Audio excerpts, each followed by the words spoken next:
I'm Mrs. Daksha Vyas. I'm the principal of Kalyandeep KC Nanavati Special School. We have 70 children. All are mentally challenged, associated with physical disability. All the special educator who has taken the special training to teach these children. And we have the craft teachers also. And to teach them, we have 7 children. With every 7 children, we have 1 teacher. And few of my, out of 70 children, around 40 children are going to the Autistic hospital, Homeopathy hospital, and nearly, I think so, 2 or 3 years, I think so, we are attached to this Homeopathy, and the children has improved a lot in their behavior, in their fits problem, in their drooling problems, and they have overcome, because they, with the medicines, they regularly counseled. So one counsel in the school with the teachers, with the parents, and the specialist over there in the other song has really worked beautiful. And it's not a one-man show, it's a teamwork, and the team is really beautiful, and with the grace of God, we all are doing very well.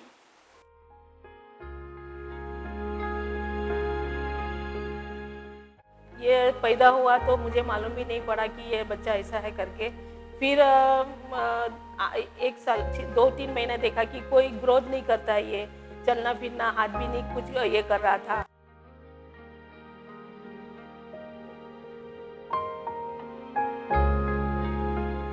Pankaj के पास गई थी ना आपको लेके, जब ये hyper बहुत हो रहा था और ये एक जगह पे बैठता ही नहीं था, और उठ बोलेगा तो उठता नहीं था, और बैठ बोलेगा भी बैठेगा, पर उठ बोलेगा तो वो इतना हाइपर हो जाता था कि खुद को ही मारने लग जाता था।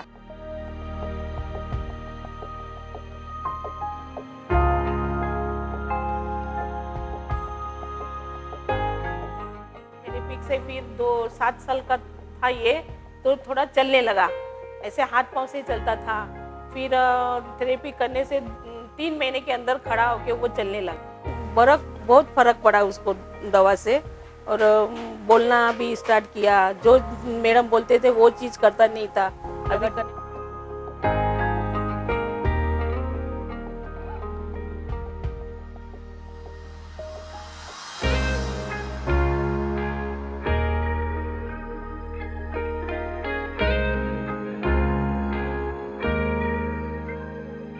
मैडम भी बोले कि अभी करता है, काफ़ी फर्क पड़ गया, मैडम लोग भी बोल रहे हैं।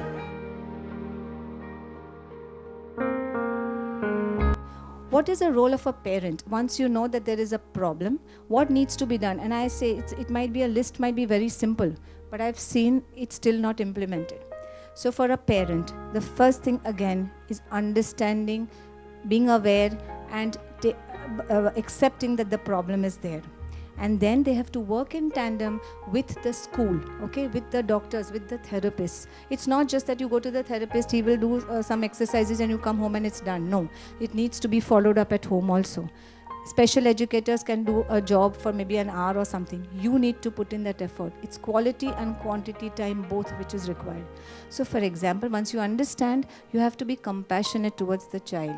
Instead of reprimanding him all the time, degrading, demeaning him all the time, you're so dumb, you're not finishing this, you're taking so much time. You have to give him positive reinforcement. A child who has ADHD, he doesn't have that attention span. So what do? I will break his assignment into smaller parts. I give him a little extra time. I give him, a little, accept that a little child might not complete assignments once in a while. He has the urge to be on the go, so he needs to move around, okay, including in teachers and schools. Sometimes we need to, if you put that child and pin him down, he's going to lose all his attention and his aggression will increase. So for such things, we need to see that the child is given a little time out and then he comes back again. You need to give him structure. Okay, you can't say go and just do this and come back and I'm going to come and just have a look. No, you'll have to give him a structure, because that is what is missing in him. Okay, rules and routines have to be given to him so that he needs how to follow. This is apart. These are just a few things I am telling you. Then important thing is for teachers.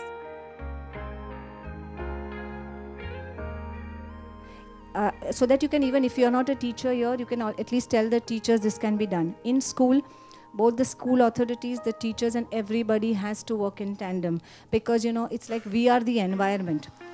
All this is not applying just to you or me. It's applying to the parents, the schools, the teachers, all of us around, because we are the environment. So if, like for example, you go to a restaurant, okay, and there is a child who has this problem, and he runs around everywhere. They have no fear. They will go and they will touch your food, or pick something and all that. So after a little while, you start getting irritated, and you say, why are children allowed in this restaurant? Okay, I think they should not get the child. But that's not right. You can't stop that child from living, right? We know that it is a little different ability, so we all have to be understanding in this case, right? So for the teacher to make that child, suppose he has autism, I'm not giving names today because we're not discussing that. So in that, their child has a speech and communication problem. He will not be able to understand language and not able to answer. So with these limited abilities, the child, the teacher can keep him like on the first bench, so that she can monitor him. Secondly, it can be paired with a responsible person instead of a naughty kid, okay? He should be given a little time out if required. Late assignments will have to be accepted. Children who are not able to speak, maybe chorus activities should be done for them. Speech drama like for example, play activity can be done. So all these things have to be done to encourage the child.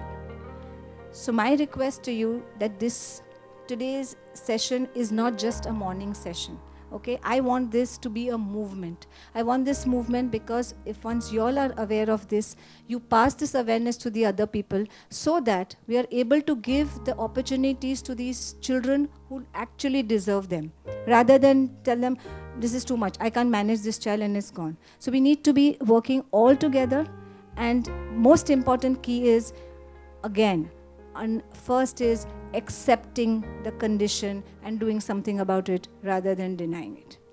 Thank you.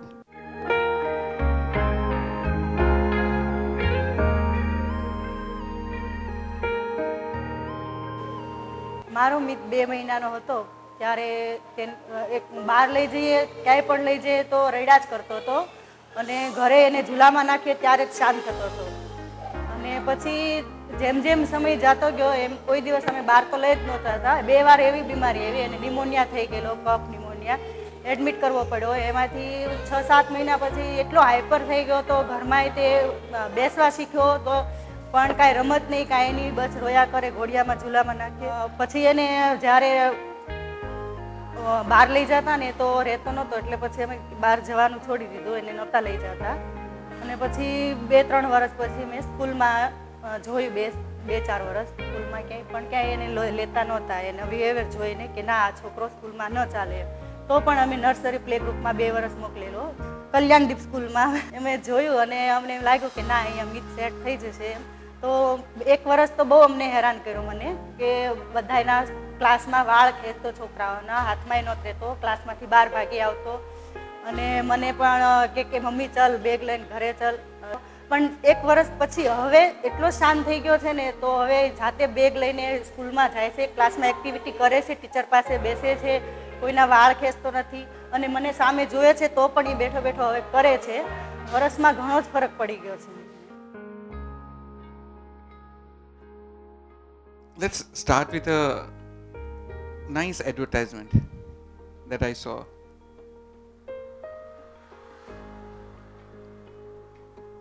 This would reflect all of us in some way.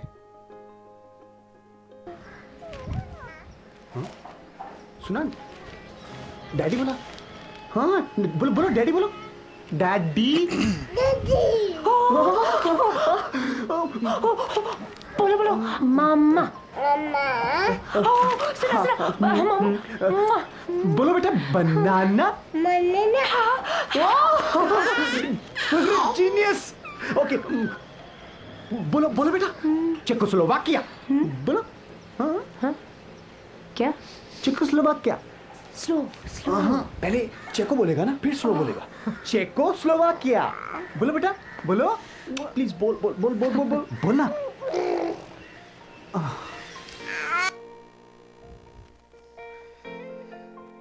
Don't you think this slide, this video represents us completely? This is what our state is. Because we expect the best out of our kids. And she very rightly pointed it out. Most of the time it's our expectation which spoils the things. We want them to speak very quickly, we want them to walk very fast and then score the highest marks in exams and do all the best possible things. And yes, we do also the same things. We put them in the best school, put them into one class and then second class, on the third day, third class, 5 activities, 6 activities. What about play? No, there's no need. Oh, in school he has some activities, this activity and that activity.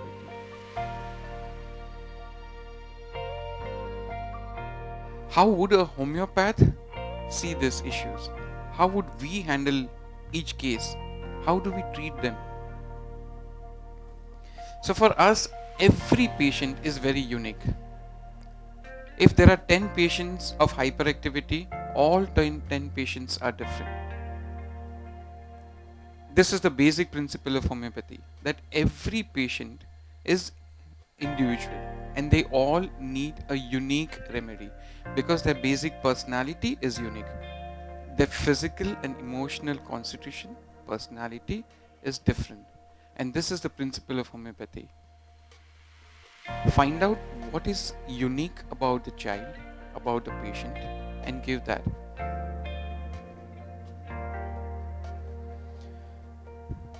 One of the main concepts of homeopathy is holism. What do we mean by that? As we said, we look at the person as a whole. So for me, a person coming to me with recurrent colds and coughs, a child is falling sick every 2 weeks. But what we do is we find out everything about the person. What the person likes, what the person dislikes, what the child, his nature.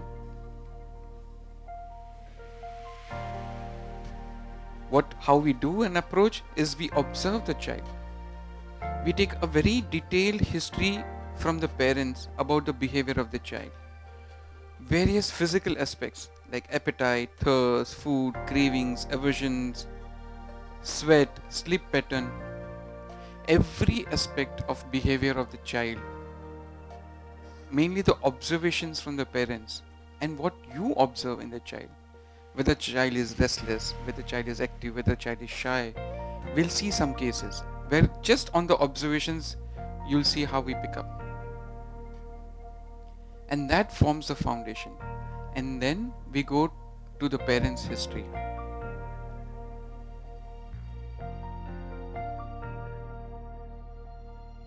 So you may find, why are we asking mother's history during pregnancy?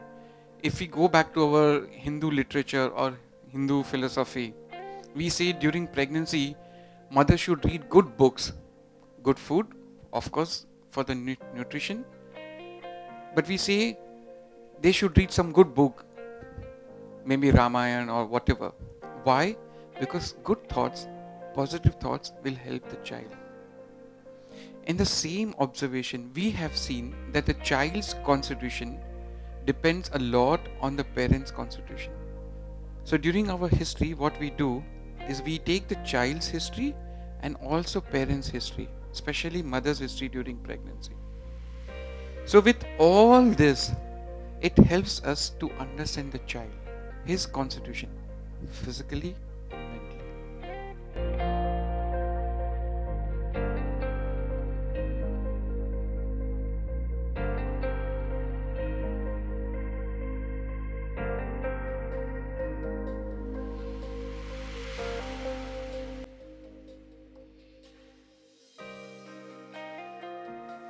Our main object of having this institution is to get respect to the differently able children of our society. We also wish that our normal children are interacting with them right from their young age. We also want to make them self-sufficient. We also want to enhance their physical and mental abilities through physiotherapy, speech therapy, occupational therapy, yoga, etc. We also want to train them in little financial dealings and little basic literacy. In the end, I would like to say that we all parents accept them and give our unconditional love and affection, that the whole society and world will accept them automatically. Thank you.